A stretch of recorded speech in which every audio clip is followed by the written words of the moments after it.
All protocols observed, my seniors in the room, ladies and gentlemen, good morning. My name is Patience Nyange, and I'm currently the Executive Director at the Association of Media Women in Kenya, which is AMWIK. When you were introducing yourselves, I was taking note of who is my member, who is not my member, because I've crammed everyone. So I know there are a number of people here who I'll be recruiting immediately we're done with this meeting.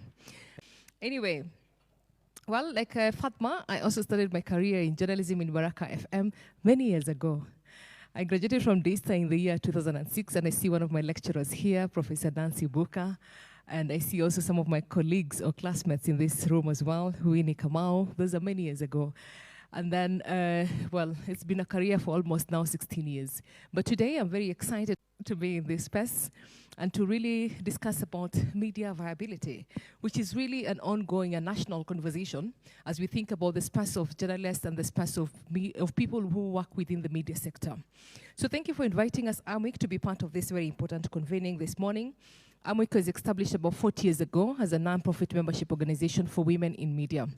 It was founded before the UN Women's Conference held in Nairobi in the year 1985, when women's voices received little or no attention in the media.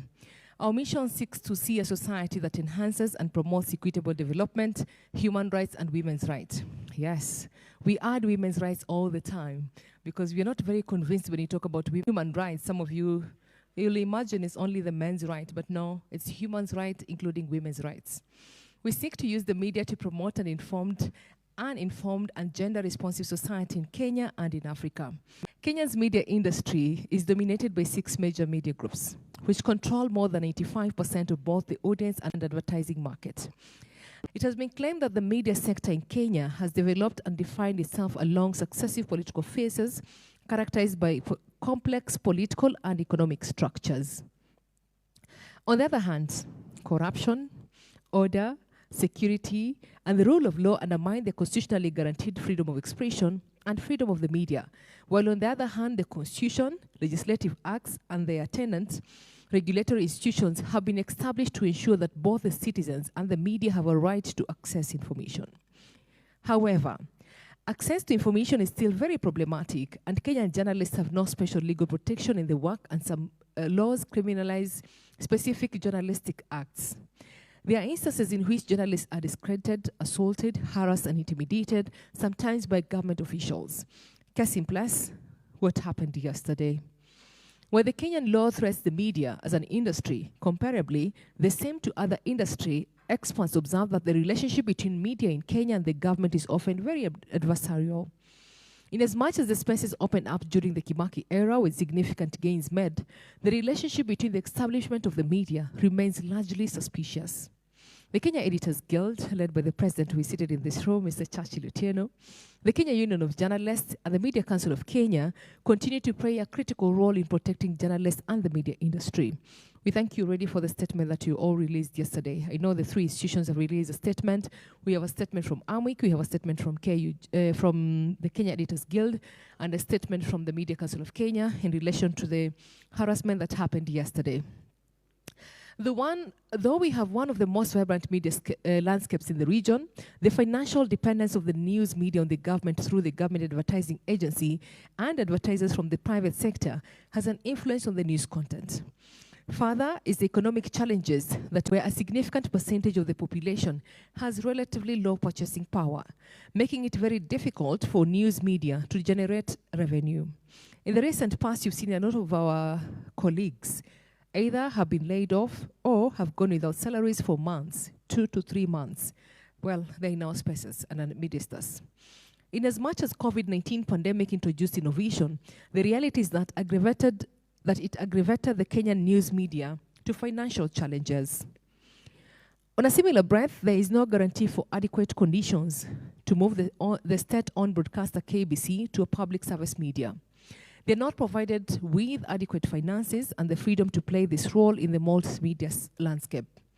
Though they may be seen to have provided with some support for hiring journalists from relatively independent media outlets, the content speaks otherwise. There's a perennial problem of embedding and sustaining the public service media in environments where the relevant funding and regulatory models are rejected by those in power. The viability of the public service media depends not only on individual entities, but on the entire ecosystem, encompassing bodies involved in media regulation and licensing, or representation of journalists in media practitioners. Kenyans are comparatively well educated when measured against other countries in the region and have a high literacy rate of about 82% for the demographic group of 15 years and above. Social cohesion remains a big issue in Kenya, and both political parties and the media have contributed to ethnic and cultural differentiation. Radio, especially vernacular broadcasts, have been accused of distributing news and information that threaten social cohesion, a situation that has kept repeating itself during election campaign. In the just concluded Kenya's general election, sections of the mainstream media who are partial in their coverage of elections, and in many instances, we witnessed live coverage of political rallies for particular candidates. Such instances of biased coverage contribute to a steady decline in the level of trust and confidence in the media amongst Kenyans because of skewed content, allocation of time, instances of misleading information, and the sheer failure to address the sensitivities around election, advertisement, and culturally sensitive content. Well, in my last submission here is internet penetration, as per the Kenya National Bureau of Standards, stands at 85.2%, while smartphones usage is growing exponentially. However, internet penetration in most rural areas remains relatively low, and data rates are still costly. Though technologies play an important role in changing Kenyan media environment, the real benefits of the mobile platform as a news distribution platform is limited to urban and affluent audiences. The rural folk, who form the majority of the population, still rely on basic phone, and so also rely on the mainstream media. I know my colleagues here will speak to this and core issues, but all in all, we have made tremendous progress as a country. However, there still remain significant challenges to deal with as far as media long-term viability, some of which are strategic bottlenecks, and I hope as we sit and engage here today, we shall come up with practical pathways.